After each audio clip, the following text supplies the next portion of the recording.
বন্ধুগণ, আজকে আমি আপনাদের সঙ্গে শেয়ার করব দুধ পুলির একটি ভীষণ মজাদার পিঠের রেসিপি।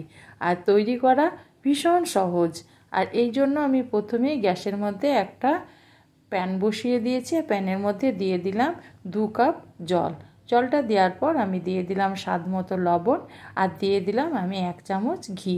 এবার আমি জলটাকে গরম হতে দেব। আর যে লবণ আর ঘিটা দিয়েছে ওটাকেও মেল্ট করে নেব। আমার পুরোপুরি ঘিটা মেল্ট হয়ে গেছে আর জলটাও ফুটে উঠেছে। এবার আমি দিয়ে দিলাম এখানে 1 কাপ, যে কাপ মেপে আমি জল দিয়েছি সেই কাপ মেপে দিয়ে দিলাম 1 কাপ চালের গুঁড়ো। এবার আমি এটাকে নেড়ে চেড়ে একটা সফট ডো রেডি করব। হ্যাঁ বন্ধুরা, ডোটা এখানে শক্ত করা হবে না, ডোটাকে একটু সফট রাখতে হবে, তাহলে পিঠেগুলো ভীষণ নরম হবে এবং রসালো হবে। আর শক্ত হলে পিঠেগুলো শক্ত হয়ে যাবে। এবার আমি একটা সফট ডো রেডি করে নেব।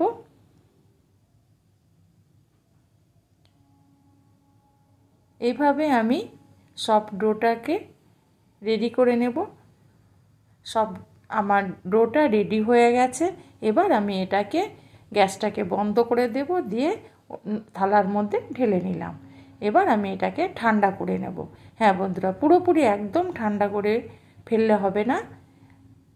ভাপটা চলে যাওয়ার পর আমি হাতের মধ্যে দিয়ে দিলাম একটু ঘি।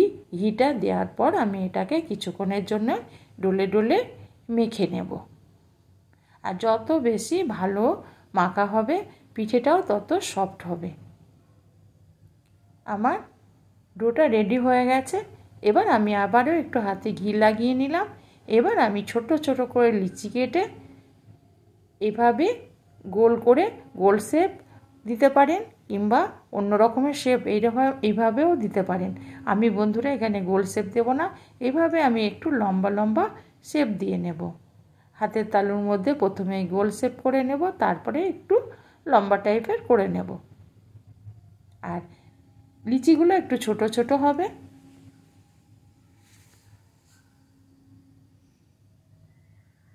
আর আপনাদের ইচ্ছে হলে গোল শেপও দিতে পারেন। আমি এইভাবে সমস্ত পিঠেগুলোকে তৈরি করে নিলাম।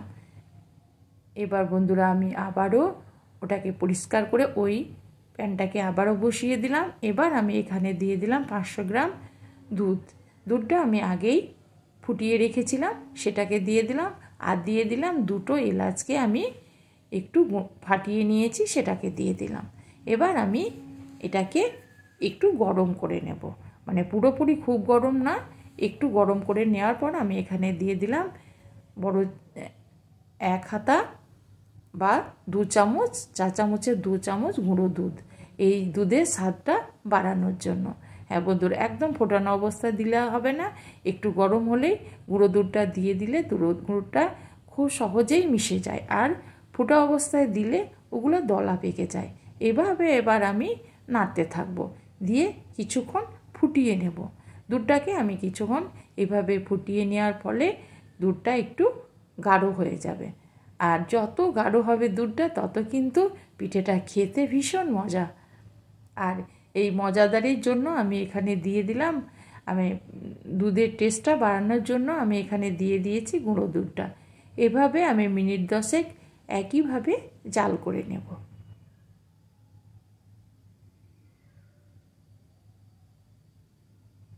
আর গ্যাসটা আমি এখন মিডিয়ামে রেখেছি।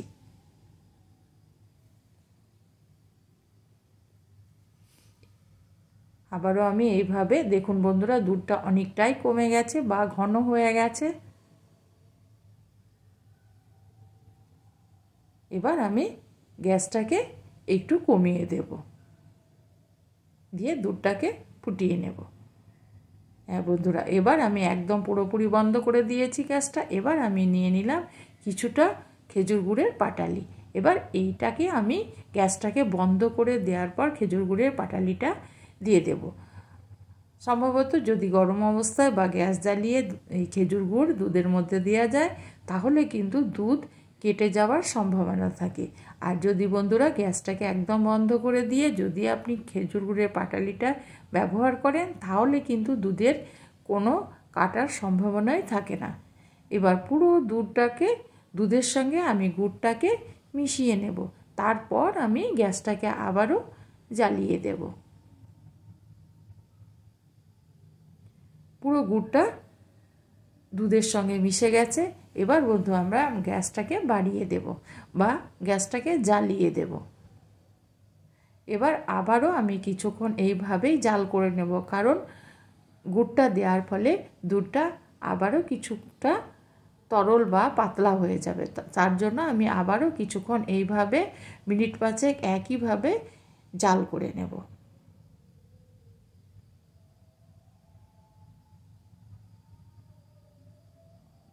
5-6 মিনিট আমি একইভাবে গুড় দেওয়ার পর এইভাবে জাল করে নেব, যেন দুধটা আবারও ঘনভাব এসে যায়। দেখুন বন্ধুরা, অনেক ঘনভাব এসে গেছে। এবার আমি যে পিঠেগুলোকে বানিয়ে রেখেছিলাম সেগুলোকে দিয়ে দিলাম দুধের মধ্যে। এবার নেড়ে চেড়ে আমি আলতো হাতে দুধের সঙ্গে মিশিয়ে নেব। এভাবে আমি পুরো দুধের সঙ্গে পিঠেগুলোকে মিশিয়ে নেওয়ার পর এবার এটাকে ঢাকা দিয়ে আমি মিনিট 5 মিডিয়াম হিটে রান্না করে নেব। 5 মিনিট পর আমি ফিরে এলাম। দেখুন বন্ধুরা, পিঠেটা অনেকটাই দুধ টেনে নিয়েছে। এবার আমি গ্যাসটাকে মিডিয়াম করে দেব। করে দেওয়ার পর আমি